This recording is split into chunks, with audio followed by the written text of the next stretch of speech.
Main stories this evening. Griffith City Council alarmed over federal plans to withdraw an annual subsidy for the aerodrome. The latest MIA wine grape crop estimate set at more than 9,000 tonnes, and a new $500,000 seed cleaning industry being set up in the Griffith area. I'm Lisa Ortis. Now the details. Griffith City Council has expressed alarms at plans by the federal government to withdraw an annual subsidy to the Griffith aerodrome. The government says it plans to hand over full responsibility of the airport to the council, which will then be up for the cost of all development, maintenance and operation. The Mayor John Dalbroy says this means the city's ratepayers will have to pick up the tab. The Griffith ratepayers will pick up the tab, unfortunately, Rob. We already pay 50%, but as this local ownership plan, the Commonwealth Government at the moment pays 50%. That's for resealing and maintenance and what have you. But now they're telling us that we're going to be responsible for the lot. Can they do that? Well, they are. They can. Is there an escape clause? There isn't, because of if they change the rules, obviously that's it. What annoys me and the council immensely, Rob, is that they're comparing us with Cairns. Now that's ridiculous. Cairns was going to be one of the busiest airports in Australia in 4 or 5 years' time. It's an international airport, and sure, they can afford to pick up the tab. We just can't. Or we'll have to if we're told to. But again, there's another burden placed upon our ratepayers. And when one looks at it, we service, and not that we mind, but we service other council areas around us, but our people are asked to pick up the tab. Well, if you're going to have to impose landing charges, how are you going to keep tabs on all the light aircraft, particularly the crop dusters, which are in and out like bees? Well, that's right. I wouldn't even know how we'd start to do that. It may mean that we have to employ people, and that, of course, is another expense and another burden. At the moment, we do have an employee there whose job it is to look after the building, mow the grass, general watering, that type of thing. But he obviously can't be expected to monitor the takeoff and landings at the strip. So I don't know, Rob. We haven't looked at it that closely. But we're going to push this to the limit, and hopefully we can perhaps ask them to alter that particular decision because of our remoteness and because we're not of the size of Cairns. The Department of Agriculture has released its latest estimate on the wine grape crop in the Murrumbidgee irrigation area. District horticulturalist Harry Creasy says the 1990 vintage is now expected to produce 90,600 tonnes, down about 4,000 tonnes on an earlier estimate and some 10,000 tonnes less than last year. Mr Creasy says low rainfall in December and some burning after a day of more than 46 degrees earlier in January have been the major reasons for a low estimate. Mr Creasy says mild weather over the past few weeks is also affecting the ripening process of the grapes, and as a result, the vintage is later. Meanwhile, there have been reports moves are being made to call a public meeting of grape growers in the Griffith area to discuss the prices set down by the Wine Grapes Marketing Board. It's understood some growers disgruntled by the board prices have aligned themselves with winemakers and want the current level of prices reduced. The reports claims the meeting could be held as early as this week. However, any move to change the 1990 price structure flies in the face of decisions already made by the grape growers associations at Hanwood and Yenda. They have already stated they want the board to stick with the present prices. Growers at Hanwood meeting last week even went as far as stating they would leave surplus grapes on the vine rather than take the reduced prices. A new industry in the form of a seed cleaning plant is being established in the Griffith area. It's being set up in a rice shed at Warrawidgee by a consortium of 6 business people and farmers, headed by Warren Carlon of Benerambah as chairman. Seed cleaning machinery costing about $500,000 has been imported from the United States and Denmark. A spokesman for the company says the machinery will clean almost any type of seed, including garlic. The business will be officially opened on March the 6th by the member for Riverina Darling, Noel Hicks. The shed at Warrawidgee is being leased from the Rice Growers Cooperative. The company has chosen the name Channel Seeds Proprietary Limited. People who use Scenic Hill at Griffith as a dumping ground for rubbish received a serve for an unexpected quarter today. Jeff Norman reports. Rubbish dumping on the hill, which serves as a picturesque backdrop to the city of Griffith, has been a vexed problem over the years. There have been attempts by service clubs and environmental groups to clean up the ugly pockets of rubbish, but as quick as they do, the dumpers return. 2 years ago, Tidy Town's judge Kevin James, a senior member of the Keep Australia Beautiful Council in Sydney, also used his report on the city to highlight what he thought of the amount of rubbish, particularly car bodies, on the hill. Today, the member for Riverina Darling, Noel Hicks, who's taken exercise walks and runs on the hill for many years, launched an attack on the rubbish dumpers. Mr Hicks says more and more rubbish is being dumped. Those people who gets up early in the morning and walks up on the scenic hill, and I believe that we're very lucky here in Griffith to have that facility. It's a place where you can get away and just to be on your own and walk around and get some exercise.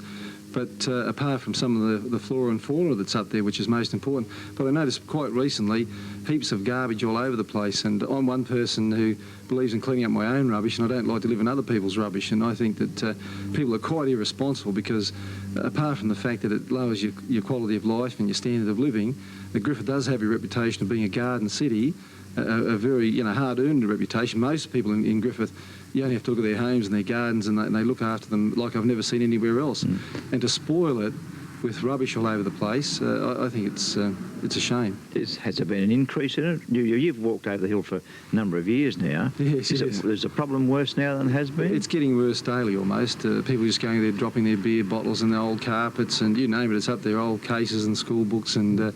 it's almost the same as being out in the rubbish dump in some areas, the variety of rubbish that's up there. Have you seen instances where household refuse has been dumped up there? Oh yes, the plastic bags and the old cans and things like that, they're all up there. I mean, it really is a tragedy. After this break, plans for an Isolated Children's Parents Association annual state conference in Griffith finalised. The Griffith Gatehouse is a haven for young adults with drug or alcohol problems. The Gatehouse is run by experienced, understanding people using a program of counselling and rehabilitation devised by the Teen Challenge organisation. It's located at 4 Olympic Street and is open 24 hours a day. Young people with drug or alcohol problems or any special needs need not despair. At the Gatehouse, they'll understand and help. Phone the Gatehouse on 624 000 or call at 4 Olympic Street. The Isolated Children's Parents Association has finalised plans for a state conference in Griffith in April. The association's 14-member state council met at West Wyalong during the weekend to decide on a final agenda for the conference. This year's theme is Change and Choice, the challenge for the 90s. The association's New South Wales President Jim Swales says the conference will look at a number of issues. Well, there are a number of issues, and of course in particular this year, because we have what is known as the devolution of education to regional centres, our particular concerns cover distance education, the activities of the country areas program, and we are looking at also increased allowances for living away from home at the state level. So you've got quite a bit on your plate, haven't you? We certainly have, yes. We meet as a council about 3 times a year, and that is to put into effect the motions that are approved at the previous conference. It involves visits to ministers, to departmental officials and people around the country, and informing our members of what activities we've been up to. It must be quite a challenge organising the educational needs for children who are really isolated. Certainly isolated children have problems that many other people have no idea about. And when you consider that in some instances they might be 500 or 1,000 k's away from their teacher, it has special problems that we have to address. And it's not like the one who goes to school and gets home from school a few hours later. Our children are educated in the home. They have all the distractions of what's going on around there, and their parent or whoever gives the lessons has minimal qualifications, and it's a battle, but it's a very interesting program nevertheless. And the conference in Griffith in April will be looking at this and updates to technology, for example? Yes, the conference in Griffith takes on all these concerns. We have motions from branches all over New South Wales, mainly in the western areas, but up onto the tablelands to some extent.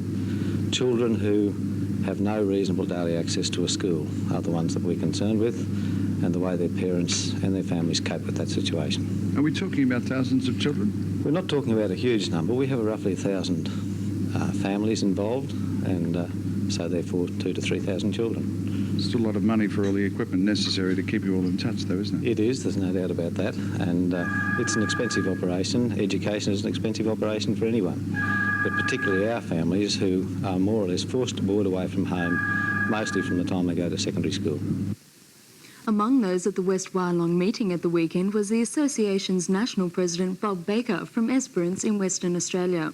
Mr Baker says the Isolated Children's Parents Association is a wonderful organisation which can boast a number of achievements. The Isolated Children's Parents Association was formed some 19 years ago, and appropriately enough it was formed in New South Wales. Those good words that we often hear in jest, the back of Burke, and that's where the need first arose. It was probably elsewhere as well, but it was formed by a group of very concerned parents of getting they were concerned about getting their children access to school, and correspondence has always been there, of course, but felt it wasn't good enough, and particularly when it came to secondary school. So it started off very much as a boarding situation to try and gain and lobby the government for a boarding allowance. And that's how it started, the association. The idea of it was, and the aim as it stands today, is to try to achieve equality of access, educational access, that is, between our geographically isolated students and our urban counterparts. It must be fairly difficult in view of the fact that the children aren't face-to-face to a teacher. They need information, over the period of the year, and it's up to an organisation such as yours to coordinate all this. Well, yes, I think our greatest role is to, quite often comes back to coordinating, particularly at the state level, those organisations that are involved in education. The schools of the air, the correspondence school, and now more broadly termed distance education. And distance education has great leaps and strides because of technology, with satellite technology, audio and visual, and it's certainly enhanced education. And one of ICPA's, I think, pretty strong roles at the moment is to not lose track of that human element in teaching, because teaching has come a long way from the early days of squatting around the campfire, and that's how it was done then. And quite frankly, I think the greatest teachers today are still mum and dad, and then of course the face-to-face teaching. So we've got an important role to try and maintain a balance between a face-to-face situation as close as possible, support for the child, and in our isolated areas particularly a support for in most cases, the teaching mum, and technology, which has become sometimes quite at a distance.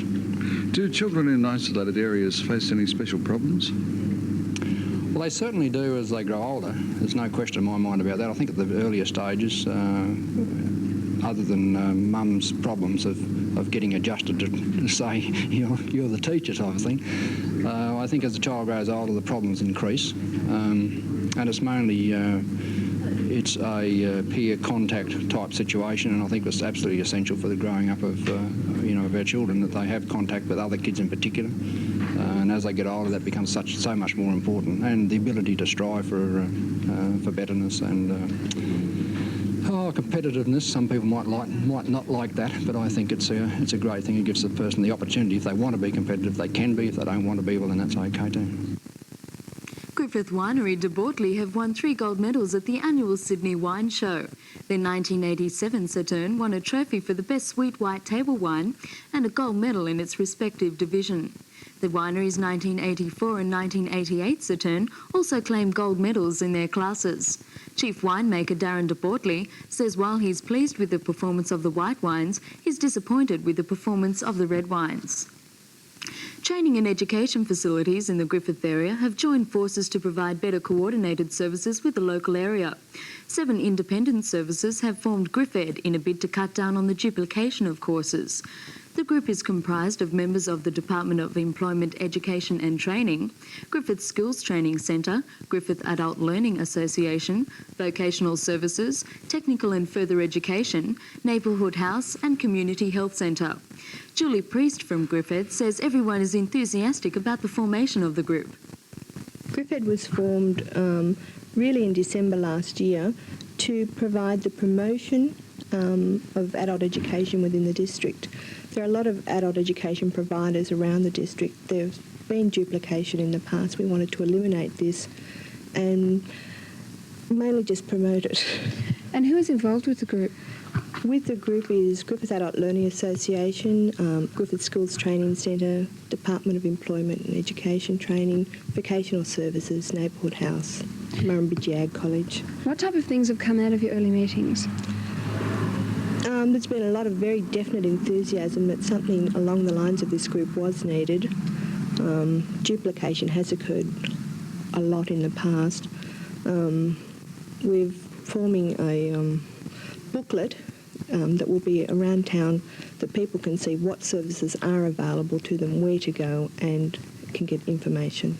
How is the group going to benefit the the learning facilities within the town? Apart from duplication, can you see it being a major boon to people looking for certain information? Oh, I think so. At the moment, people tend to they go to TAFE or to the study centre. They find one lot of information and that's all there is. With this, they'll now be able to come in and say, I want to do a certain type of course. If the person they're talking to can't provide it, they'll know who in town can provide it, when they're providing it, and send them to those people. In the meetings, have you been surprised by the information that's been available from all the different centres? Yes, it really is quite surprising that there's so much. Everybody's really enthusiastic, prepared to share their information. There's no competition at all. Everybody's just complementing each other beautifully. Okay. A number of Labor and National Party big guns have already announced they'll be visiting the Riverina-Darling electorate during the election campaign. National Party leader Charles Blunt will be in the electorate next Monday to support the campaign of sitting member Noel Hicks. The campaign of the Labor candidate Peter Black will be boosted by visits by Primary Industry Minister John Kerrin and Resources Minister Senator Peter Cook. Coming up after this break, sport with Bill Ross.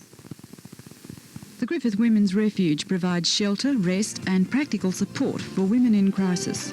Phone 625369. Good evening and welcome to tonight's MTN9 Sport.